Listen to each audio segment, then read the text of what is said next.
tuambie maandalizi yako.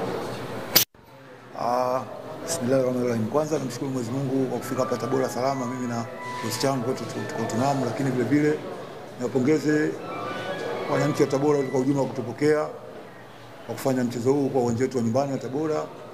Naamini maandalizi tuliyofanya ingawa kwa muda mchache tufanye maandalizi mazuri ili tuweze kupata matokeo kwenye mchezo wa kesho. Mechi za mwisho pengine unadhani zitakuwa na kiasi gani ukizingatia kwamba Simba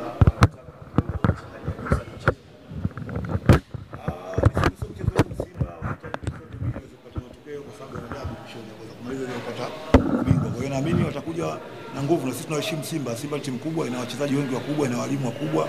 Kwa hiyo imani yangu mimi namna ambavyo tutakojipanga kwenye mazoezi ambayo tumemaliza leo session yetu asubuhi, naamini kabisa kesho tutafanya vizuri kwa mchezo wa kesho, kwa sababu na sisi tunataka vile vile pamoja kwamba tumeshika daraja, lakini wachezaji wetu wanahitaji kutoka hapa kwenda mbele.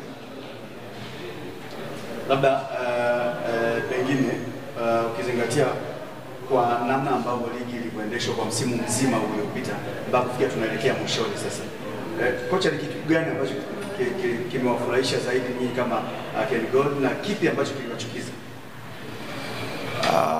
Niseme siwezi kusema kama kuna kitu kimetufurahisha sana, kwa sababu utaona matokeo yetu mengi yalikuwa mabovu. Kwa hivyo sisi kwa upande wetu hatukufurahia kwenye matokeo ambayo yametokea upande wetu mwingi, lakini nafikiri wenye mamlaka wenyewe watajua cha kufanya, kwa sababu nafikiri kulikuwa na changamoto sehemu fulani kwa sehemu ya uamuzi. Kwa hivyo naamini wenyewe watafanya maboresho kuona kutoka hapo ligi hizo kusogea zaidi kutoka nafasi ya 5 kwenda juu zaidi. Unapoendea mchezo nadhani tutakuwa na ngumu kiasi gani? Mechi ngumu sana. Lakini sisi tumejiandaa kukabili Simba, ambao Simba ni timu nzuri, imetoka kucheza finali ya CAF Confederation Cup.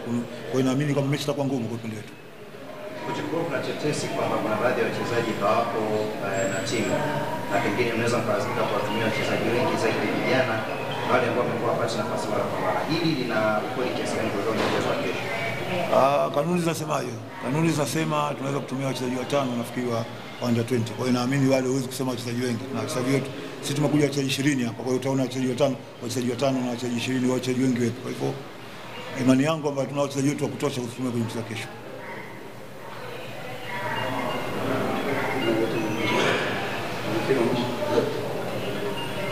Shukrani coach. Asante sana.